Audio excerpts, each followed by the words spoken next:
Good afternoon, everyone. Welcome back. I hope everyone got the chance to enjoy the long weekend and some of the beautiful weather that we have been getting. The sun is shining. It is still a little crisp out there, but brighter days ahead, I hope. At the outset of this health pandemic, we spent a great deal of time getting islanders back home safely to Prince Edward Island. Over these past recent weeks and in the next couple of weeks ahead, we have been focusing on how we can get islanders safely moving around Prince Edward Island a little bit more. And as we have been talking about carefully and methodically opening up our province, one of the areas that we have been looking at also has been the opportunity to bring our seasonal island residents back home. A big part of our communities are those who come here seasonally, who spend a season or two here each and every year. Most have strong family and community connections to this province, and they make a tremendous contribution to our social, economic, and cultural well-being. In most cases, these individuals consider Prince Edward Island home, even if they don't have the privilege or opportunity to be here year-round. And that is a very special connection for them, but also for us. And that is something that we need to really remember and embrace, particularly in these most difficult and challenging times. Starting June 1st, we will begin the process to allow for seasonal residents within Canada to return to their P.E.I. home. The important word here is process. To begin, every seasonal resident returning to Prince Edward Island will need to self-isolate for 14 days. They will need to demonstrate they have a proper support system to adhere to the public health orders, and they will be contacted by our Operation Isolation Team. Because we are in unprecedented times, we will require seasonal residents to submit their relevant travel and property ownership documentation, as well as their self-isolation plans and other details prior to traveling to our province. This will include an online submission form, which will include names of the travelers, the permanent address they live, plus the seasonal address here in Prince Edward Island, their detailed self-isolation plan, including who and how they will be supported during their 14 days of isolation, agreement to the terms and conditions outlined within the public health order, and agreement to participate in Operation Isolation, which means the continued screening and phone calls during the 14 days of isolation. We will also be providing detailed information about what self-isolation in Prince Edward Island is, which is the very same process that we've asked every returning islander to adhere to in these COVID-19 times. That means self-isolation on your property, not walking on beaches or strolling within parks. It is important to note that seasonal residents must be pre-approved for travel before arriving at the bridge or the airport. We will be starting the process for pre-approval requests on June 1st, not before. And upon successful review of the information, confirmation will be issued, and this confirmation will need to be presented at the bridge or the airport when your travel to Prince Edward Island is undertaken. Seasonal residents who attempt to arrive at the border without this confirmation will not be able to enter this province. This allows us to be open to our seasonal island residents, which I have said before is within and is the very nature of who we are as islanders. But we also have to protect and monitor the risk, which is why this process will be closely monitored by CPHO and public safety officials to ensure the well-being of all islanders. We understand that these are challenging times, and we are all learning a lot. We are doing things this year that we have never done before, and this is much different than how we have undertaken this process in the past, to state the rather obvious. But I sure hope next year things can be different again, but until then, we need to be measured and we need to be careful. So we are embarking on this long journey back, and part of the process includes learning to live with COVID-19. We've talked about that a lot at this table, but part of the process of learning to live with COVID is undertaking the actual process of learning to live with COVID, and this is just one of those steps. I also wanted to bring to your attention that in the upcoming weeks you will see a number of campaigns launched focusing on encouraging islanders to move around the island, to support local, and to do it safely. We've seen our local suppliers and businesses come together and provide island products and services to islanders in a unique and creative manner. As a community, we need to support our local economy as much as we can, so you should be buying ADL cheese, buying local craft beer, island chocolates from Green Gables and P.E.I. preserves, and so many more. The list is so long. But these important suppliers employ islanders. They sponsor local sports teams and help with the arts and culture growth of our community. And they help to grow P.E.I. and our brand as islanders nationally and internationally. Our team in tourism has been working hard over the last few weeks in preparing a staycation campaign that will be launched June 1st.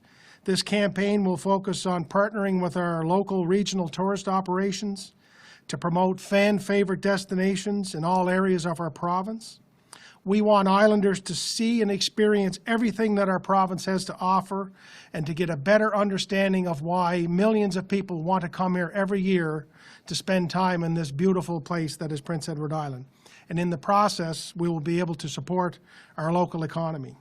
So instead of jumping on a plane and going to a city in this beautiful country this year, we hope that you'll hop in your car or jump on your bike and explore the many attractions we have right here in our own backyard. As I say, 1.6 million people usually visit and would do anything to come here.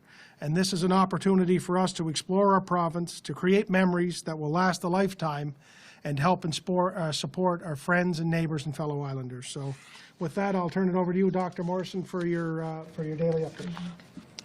Thank you, Premier. One of my children said to me on the weekend, just one day, I don't want to talk or think about COVID. And I'm sure many of us have a similar feeling. It has impacted us in so many ways, this global pandemic. We are getting tired of the stresses for many, tired of the rules, for some tired of homeschooling, and we worry about the impacts of what has happened, what will happen. But as the Premier mentioned, and we've said here before, we are having to learn to live with COVID, and we will have to do so for many months. And as part of that same conversation, one of my other children said, I'm not afraid of COVID. We just all have to do the right thing, and everyone has to be careful. And so I think that's I thought I'd open with that those two comments, which I think are very timely. At some point in P.E.I. we may see more COVID-19, and that is also part of how we learn to live with COVID. But we will need to identify those cases early, isolate people, do contact tracing, and manage, as we have been doing. Because of really an enviable position that P.E.I. is in, we are able to move ahead with relaxation of restrictions in a very cautiously optimistic manner. We continue to test broadly for COVID-19 in our province at clinics in Charlottetown and Summerside. And it's extremely important that anyone experiencing symptoms related to COVID-19 consider getting tested and call for testing. So a new and worsening cough, shortness of breath or difficulty breathing, fever, chills, sore throat, runny nose, sneezing with congestion altogether, headache, muscle aches, unusual fatigue, acute loss of sense or smell, smell or taste. And with increased testing, we're able to do that quickly, ability to quickly identify cases of COVID-19 in the province and to do that contact tracing. And if you're not sure about your symptoms, then please call 811 or your physician or NP for testing. We had 580 new negative tests since the beginning of the weekend. And in terms of testing, we've continued to get some questions, and I want to clarify the essential worker exemptions for testing. So testing and exemption from self-isolation for those certain essential workers who are island residents who are, due to the 14-day self-isolation rule, would never be out of self-isolation when at home. So it is for island residents who are essential workers who come and go frequently and leave the province in less than 14 days between working assignments. And we are getting frequently asked questions and trying to clarify with some fact sheets to have for people with further questions on that area. So Friday, we move into phase 2 of the Renew P.E.I. Together plan, and it's an important opportunity to reopen our economy while continuing to be vigilant in our efforts to protect our province and islanders from COVID-19. So that includes phase 2, reopening of additional businesses and personal services, childcare services, ongoing non-urgent healthcare services, and government services. And we've certainly been working on a number of those guidance documents, and I'll mention those briefly in a minute. While more businesses and services can reopen their doors to islanders starting on Friday, they also can choose to wait until a later time that is more convenient or more comfortable for them. All businesses and organizations are reminded to complete their pandemic operating plan, outlining the adjustments they're making to align with public health measures before they reopen. And for phase 2, the limits for gatherings will not change. Individual households will still be allowed up to having 5 additional people in their home at one time and up to 10 additional people when gathering outside. It's extremely important that individuals still need to maintain physical distancing when getting together with people from outside your household. And I have received emails and concerns. My children, again, seem alarmed at the number of people who aren't practicing physical distancing. We need to get used to it, practice it, and it will protect us as we go forward in the months ahead. It's on Monday, June 1st, that phase 3 will begin, and that's where we have some larger indoor and outdoor personal gatherings, and we'll speak more about that in the days ahead. But that's where they'll be reintroducing more organized recreational activities, facilities, and services on June the 1st. And that will also include the restaurants. We've had a number of questions. That also will include playgrounds. And I know that is being anxiously awaited by many. We are continuing to provide guidance and have been working with various sectors as well. So the retail guidance is on the website. Our campground guidance should be going up, as well as fitness facility guidelines, and the restaurant guidance also should be available within the next day if it's not already on the website. Long-term care visitor restrictions, I know we've talked about that, and they are being looked at, and we expect more details by the end of the week. I became the Chief Public Health Officer here in Prince Edward Island back in 2007 and have worked with various governments and people and departments, and came here with a strong interest and passion for public health and protecting the population of this province. It's my home province that, like so many, we love dearly. And of course, I knew there would be challenges and surprises, but the COVID-19 pandemic has been a situation where it has probably been the biggest challenge for our office, for me. We have all learned along the way. And every decision that goes into the management of the COVID-19 pandemic is in the best interest of all islanders. And I recognize that these decisions sometimes are really difficult and they impact us all in different ways. As we ease restrictions, it is too fast for some, and I know the Premier said this as well, it's too fast for some and too slow for others.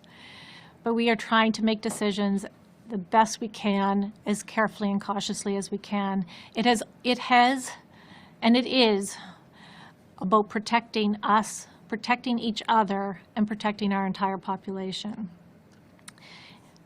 It feels like some of these things we're going through will be forever. It won't be forever. And we sometimes get caught up in thinking about what we can't do, or what our society feels like with physical distancing. But let's try to think about what we can do. Let's look forward to doing many more things in the weeks ahead. But let's look forward to doing it a little differently and carefully. As we work through these phases in renewing our province, I want to thank everyone for their patience and understanding. Let us continue to be understanding. Let us continue to be caring, and let us continue to be kind. Thank you. Thank you, and good afternoon, everyone. Our focus at Health P.E.I. remains on ensuring we're prepared for any surge in COVID-19 cases while continuing to carefully reinstate the health services Islanders need.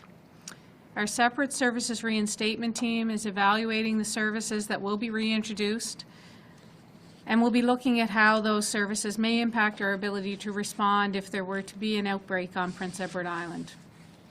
We too are being cautious in our approach to ensure our system is there as a safety net should we need it. Our response is working in tandem with the phased approach of Renew P.E.I. Together, with a focus on balancing what services can be safely reintroduced while maintaining our capacity for any cases should we see them. We are seeing fewer patients on weekends at our cough and fever clinics and drive-through testing clinics that have been running for many weeks now. So we are making a small change to the hours of our clinics in Charlottetown and Summerside. Moving forward, one of each of these clinics will be closed on either a Saturday or Sunday, rotating each week so that Islanders will still be able to have access 7 days a week to these clinics should they need them, and we will adjust that if we see the numbers increase. That team from our primary health care services and family physicians and nurse practitioners have been working a long time to make these services available. So we're hoping this adjustment will support their need for some well-deserved rest as well. Yesterday, we saw 63 patients at our Charlottetown clinic and 18 at our Summerside clinics. A reminder that anyone who has the symptoms, as Dr. Morrison mentioned, to please contact your family doctor or nurse practitioner or call 811 for an appointment at the cough and fever clinic, and those appointments are available the same day or the next day. When arriving at the clinics, please remain in your vehicles until notified otherwise by staff on the site. And also remember that our emergency services continue to be there and to be offered for you. Call ahead for appointments so you understand the process for your admitting or intake at your clinic, but please attend your appointments that are scheduled for you. And call 911 or visit a near emergency department if you have an emergent health issue. Thank you. Thank you very much, both of you. And we will now ask our friends in the media to offer some questions. Nicole Williams, CBC. Hello, everyone. My question is for both Dr. Morrison and Premier King. I think a lot of people are concerned about the decision behind allowing seasonal residents here, and I know that it's been mentioned in these briefings that the biggest risk to P.E.I. is the importation of cases. So I guess I'm just wondering why the decision to open P.E.I.'s borders to seasonal residents. Well, I can start if you want, Dr. Morrison. And thank you, Nicole, for the question. And I guess, not one decision that we've made here in these past 8 or 9 weeks has been easy. I think if we only made the easy decisions, we might only need to work about 20 minutes a week. It is a difficult decision. The first question I asked Dr. Morrison most days when we discuss our plans to reopen is, can we do this carefully and can we manage this from a health perspective? And that goes into every decision, as Dr. Morrison just articulated. That goes into every decision that we try to make here. The biggest part of this would be the self-isolation. I mean, we've had people coming in and out of the province for the last number of weeks that have been adhering to the self-isolation for 14 days, and that will remain very, very important. Certainly that is a big component of this. So the onus will be on us to make sure we monitor that, but also those seasonal island residents who are coming here to get back to their PEI home. I would say, quite honestly, that there's always risk. I mean, Dr. Morrison talks about this every day. Part of the process to learn to live with this is the understanding that there is daily risk of seeing more COVID come here. But we do have to learn to live with that. But we do feel, as of today, that we have the ability to manage this from a public health perspective, but we also have that ability to pull back quickly if need be. And Dr. Morrison, I don't know if you want to answer that as well, just about why. I mean, I think the Premier answered it well, and I think it will. Our testing will continue to be important. The self-isolation will continue to be really important. We certainly have learned that islanders will help in making sure visitors have or not visitors, but seasonal residents have the supports they need to self-isolate, and certainly will let us know if they aren't. I think we look at, I mean, a number of our seasonal residents are from even Nova Scotia and New Brunswick, and we're watching carefully what numbers are and what the situation for COVID-19 is in both of those two provinces. What we're also looking at is what is happening with COVID-19 in terms of the cases and the number of cases that are considered recovered in the rest of the country as well. So I think it's trying to balance. And one of the words we haven't always used here, it's about having to be nimble. And it's not a word that is used frequently in health, but I think we will need to be nimble at changing things if we're worried and if things change around us. And that will mean that the restrictions will be put back in place, and that would be very much the case. It will, it's about how we respond quickly to any changes. So I think yes, we're concerned, but we also are knowing we have to, that there's not an end in sight immediately to this. So we're going to have to try to manage. Thank you. And I guess my second question is, can you just be a bit more specific about what goes into the pre-approval process for these seasonal residents? What are you looking at for in terms of the criteria? Well, essentially, it's not. We want to make sure that, first of all, that who they are and that their information matches up with that which we have here. But more important to that would be knowing that they have a responsibility to have a 14-day self-isolation plan and a support system to make sure they have the provisions they would need for that time. That is really essentially what we're getting at. And when I talk about doing it a little bit differently, we're trying to manage this in a way so that our officials with CPHO and public safety can effectively manage the arrival of these individuals who are so important to the social, economic, and cultural component of Prince Edward Island. We just want to make sure there's a manageable process for this. We want to make sure they are who they say they are, and to let them know what their responsibility will be.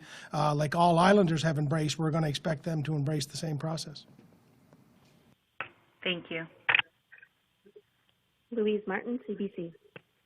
Oh, good afternoon. This question is for Dr. Morrison, please. We're working on a story today on home daycare operators, and a lot of parents questioning how safe it will be to operate with 7 kids plus other family members, particularly when they haven't been given any clear safety protocols as licensed centers have. How do we address it, or how do you address those concerns, and why haven't they been given many protocols to follow at this point? Hi, Louise. So I believe most of the communication with the both unlicensed and licensed daycares are through early childhood and education. And my understanding is that the guidance has gone out from early childhood, and they have been addressing many of the questions. And so if there's more guidance that is needed, certainly I'm happy to take that back. I haven't certainly been asked by early childhood for today for that kind of additional, and really whether for so many of for the daycares, it's similar guidance to what was being given really for the child care centers that have been up and running already. It's about trying to minimize risk, making sure children are not sick when they come into the daycare. And so I'm sure we can get further answers for that, but more than just answers, make sure if home care or the unlicensed child care are wanting more information, then we can do all sorts of things to help with that if it hasn't already been done. So we've previously participated, I know our office, in those sort of town halls, teleconference, sessions for those who were doing the daycares for essential workers, for instance, so there were a large number of those operators. We've done certainly participated in the guidance that was developed for them. So if there's a need to look at more, we're happy to do so. Thanks very much. My other question is about the new modeling numbers that are now available online. I believe they were put up on Friday, and they show that certain restrictions will be in place into next year, so into 2021. Can you be specific about what those restrictions are and how these new projections impact any decision making going forward? So we've talked about the fact that models are just one tool of many that are used, and in the modeling scenarios that were looked at most recently, it looked at how our capacity in the health system would be impacted if you have just a gradual release, which is really what we're doing, and good adherence to public health measures and monitoring. So if we did that with then we would be able to manage any potential increase in COVID cases here without overwhelming our system. But it also shows that if we had to put certain, if the indicators would suggest that we need to, with more of a surge, we could clamp down again, and it would make a difference, and it would impact the resources that would be needed. So it's really looking at, if we went from a small percentage of contacts that we are having right now. So we went from not having our normal amount of contact with each other, and if we all of a sudden had a lot of contact, back to our normal amount of contact every day, that would be too much for our system to handle, because it would increase the risk of COVID over our capacity to manage it. But if we really do our release slowly and gradually, which is what we're doing, and we're monitoring it, then our system would be able to handle an impact or a certain number of COVID-19 cases. Again, just reinforcing that we're on the right track, we're doing what we're supposed to do, not wanting to just turn on a switch and go back to normal all of a sudden. And so again, modeling just one more tool, and we will continue to look at that going forward, and many thanks to the whole modeling team that has been involved with that work. Thank you so much. I appreciate it. Julien Lecachar, Radio-Canada. Hi, both.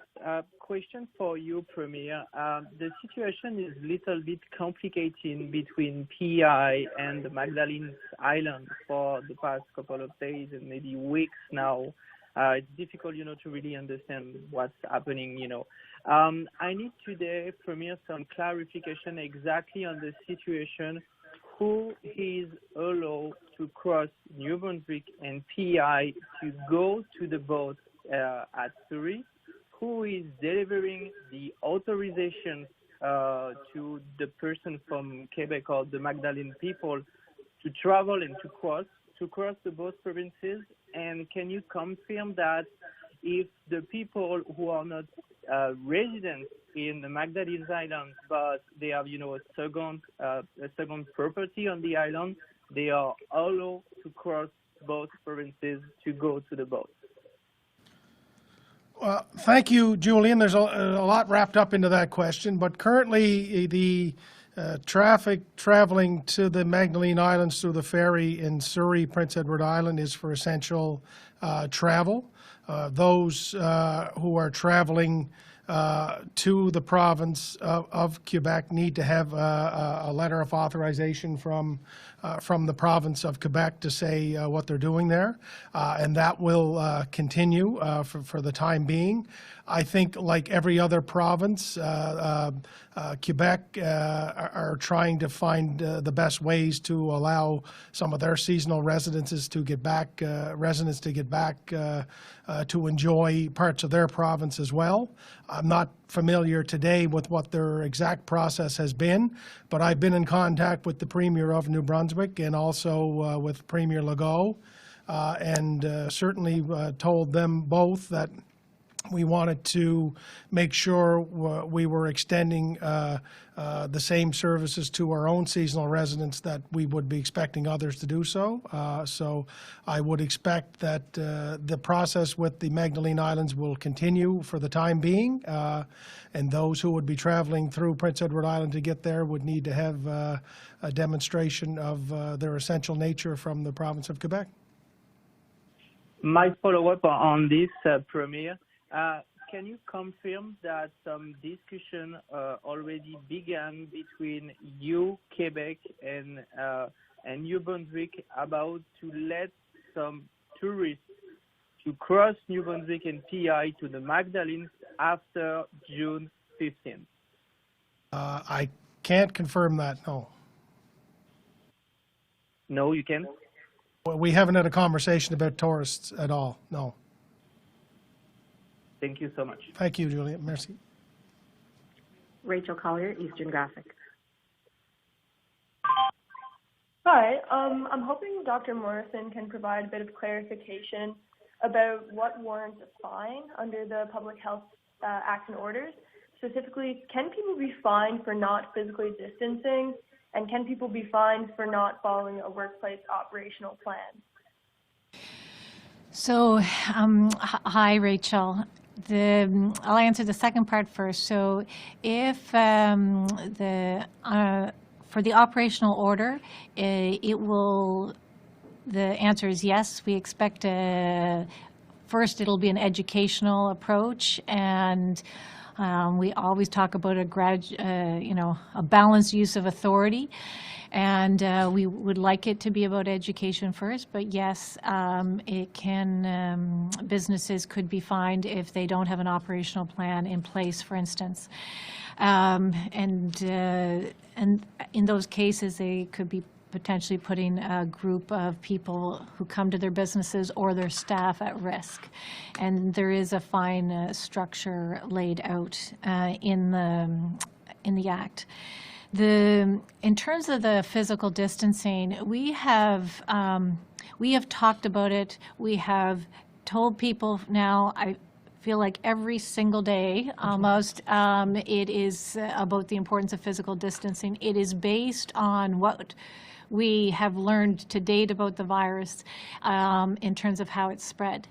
It is a very difficult thing to put that in an order to enforce, because people move, and if by the time anyone gets to someone who may not be physically distant from each other, it's a very challenging part, and we recognize that there are other ways and other parts of our order that are we are able to enforce in a different way.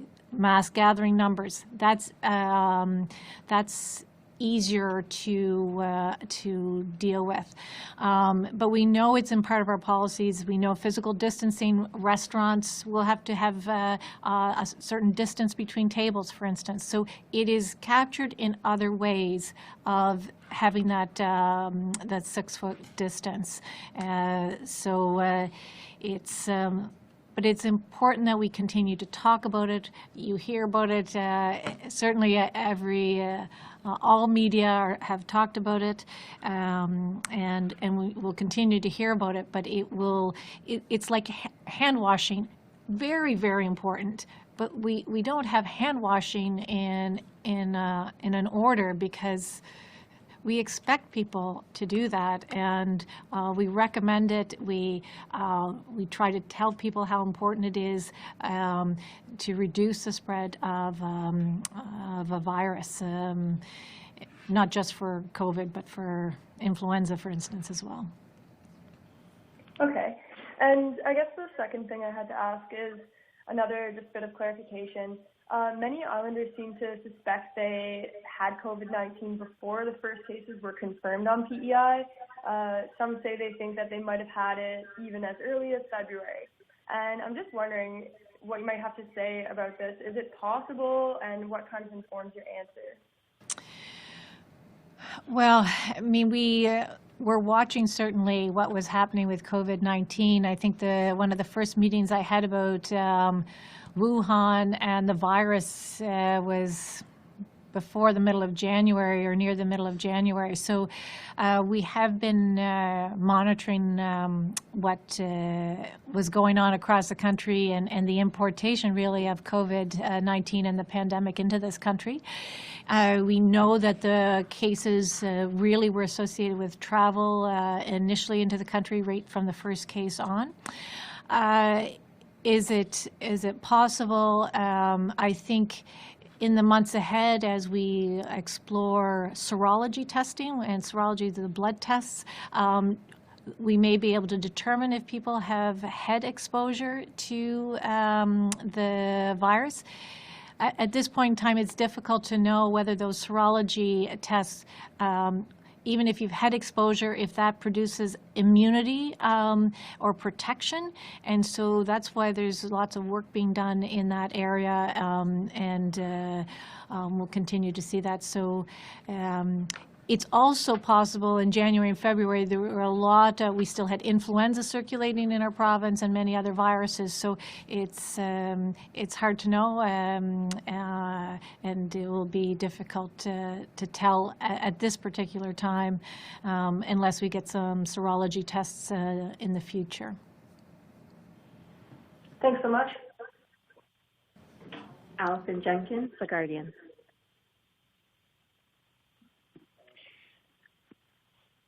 Allyson Jenkins, The Guardian. Oh, yes, hello, sorry. Just me again here on my complaints line, my usual question there. Wondering about if there's enough people working on answering complaints. I guess just looking for the latest. Have there been an increase and whatnot? I saw a tweet that someone was picked up at a supermarket who had been not isolated after returning to the province. So just looking for, has there been an uptick in that as things loosen? Not so much. Yeah, has there been an uptick in numbers since restrictions have eased? Hi, Allyson. So I don't have the numbers in front of me in terms of the enforcement numbers. I did see them, I think, yesterday. Certainly it wasn't brought to my attention as a huge increase in numbers, but we can certainly provide those to you directly afterwards, or I can speak to them on Friday, one or the other. Okay, yeah, that would be great. And my second question would be about some upcoming serology testing. Have you looked into any, specific tests or kits that you'll be using, or have you started on it? What's the scoop? It's very exciting.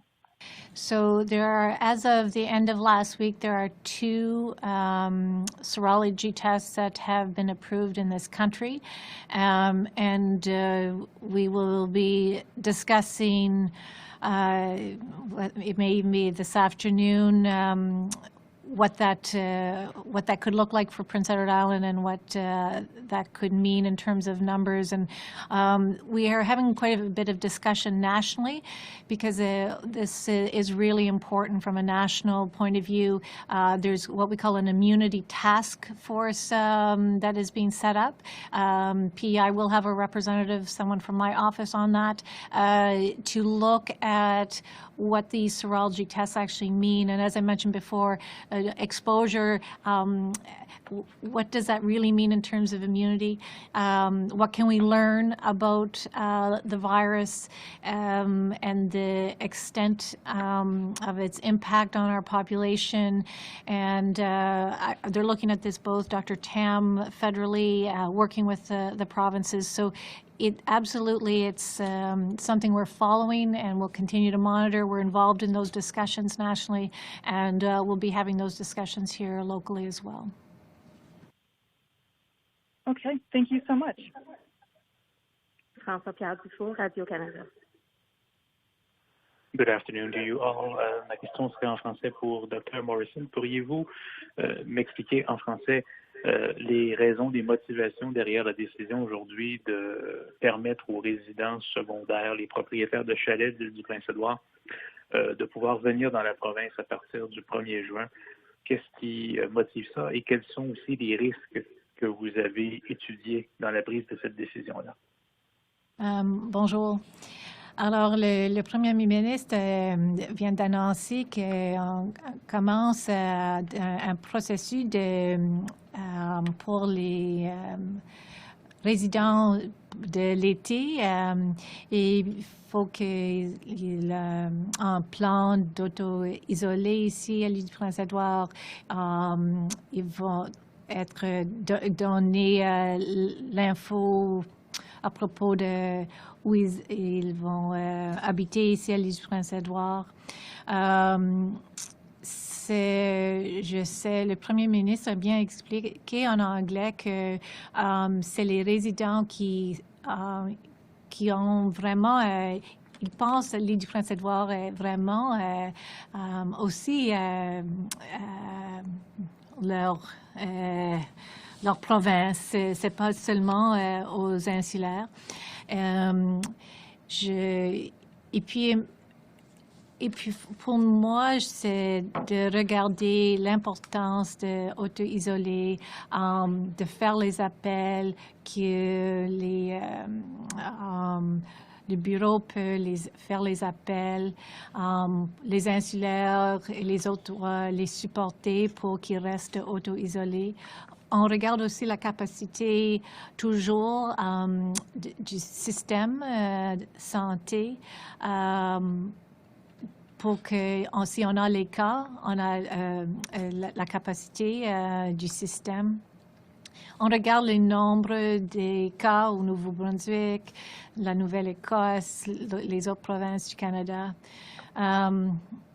Et puis, oui, il y a un risque, mais je pense que c'est balancé. Et puis, si on peut s'assurer qu'ils auto-isolent et puis ils ne font... et on pense aux insulaires parce qu'on veut les protéger. Et je sais que les personnes qui viennent ici pour l'été, ils vont aussi veulent protéger les insulaires. Alors, j'espère que tout va bien aller. Un suivi par rapport à ça, si possible, Dr. Morrison. Pour ce qui est des propriétaires de résidences secondaires ici qui sont des Américains, qui viennent des États-Unis, est-ce qu'il y a des discussions à savoir si ces personnes-là vont être autorisées à venir à l'île dans le courant de l'été? À ce moment, je comprends que entre le Canada et les États-Unis, ils ne sont pas permis d'entrer à ce moment jusqu'au 26 juin, je pense. Alors, on va voir qu'est-ce qui arrive à propos des personnes qui habitent aux États-Unis à ce moment. Mais maintenant, il ne peut pas entrer à cause des règlements entre le Canada et les États-Unis. Merci beaucoup. OK, merci. Laurent Rigaud, La Voix acadienne. Laurent, Good afternoon. Laurent, juste, s'il vous plaît, je vais juste répondre en anglais parce que je pense que c'est quelque chose que vous avez mentionné en anglais.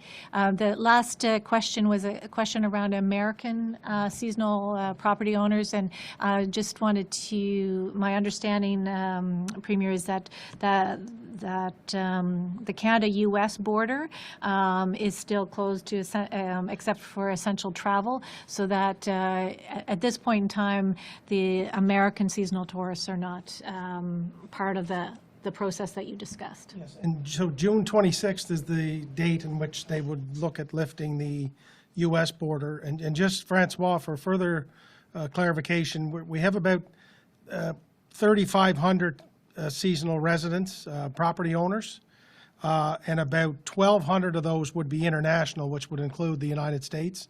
So the Canadian seasonal residents ownership would be about 2,300. So it's about 1,150 would be U.S. and then another 50 from around the world.